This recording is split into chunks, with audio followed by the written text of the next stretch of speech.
Hij kan onmiddellijk. We gaan. Afvrij wat. Goed gedaan.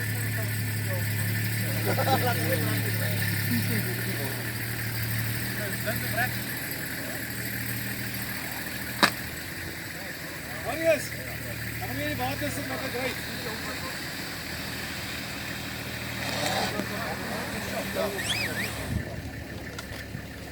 In die water sit sy nou uitry. Sit hom net terug in die water en start hom, spoel hy al die sand uit. Hy klip dit in die dalk die strand half net hou. Sien jy dit? Daai agtersteek. Rubberboot. Rubberboot. Kom maar nog 'n bietjie bietjie. Die watervlak stelselmatig op begin sak. Die stroom is baie